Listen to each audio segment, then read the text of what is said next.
unë Ju shkoj. falenderoj. Shumë faleminderit Malaj. Mirë kuptimin tuaj. Shumë faleminderit Gjithë të Malaj. minat. Bledi, jo vetëm dy fjali më thuaj, a duket pak si paradoksale kur themi që të kthehet PS-ja si para 25 vitesh se ishte më demokratike, më e mirë, më pluraliste.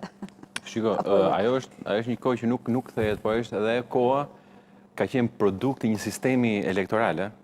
Tjetër. Pa tjetër pra, sepse ishte Tani është vështirë që ta kthejmë brapa kaq shumë vite në Unë ndjes pas nuk e vënë dyshim vullnetin politik zotit Nano për ta pasur për qenë demokrat apo për qenë demokrat. Mendoj që ai ishte i tillë. Koha ka treguar që ishte i tillë sepse ka bërë marrëveshje e qoftë me të vetët, qoftë me kundërshtarin edhe pse kishte shumicë. Pra, koha ka treguar që ishte vërtet njeriu i marrëveshjeve dhe njeri demokrat.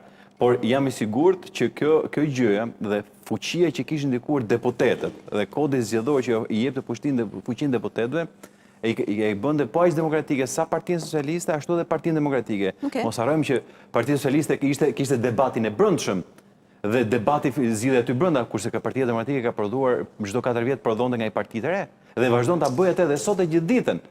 Pra, sepse skizat ishin aq të mëdha. Unë po them edhe një herë që sot mendoj që zoti Rama, lideri i Partisë Socialiste, kryeministri i Shqipërisë, është në momentin e vet më të vështirë, për shkak se në 47 ditët e fundit Shqipëria ka prodhuar më shumë politik se sa çka prodhuar në 4 vitet e fundit. Dhe kjo ka prodhuar zhvillime edhe brenda Partisë Demokratike, por edhe brenda Partisë Socialiste.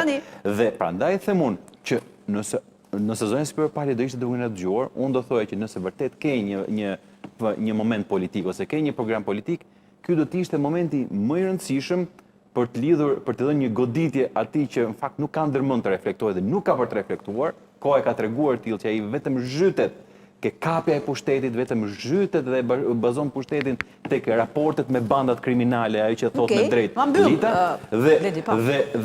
dhe mendoj fort që nëse ka një moment që kushdo ka ftohtësinë dhe qartësinë politike për të përfituar diçka, për të dhënë një goditje dhe për të marrë kreditet, ky është momenti.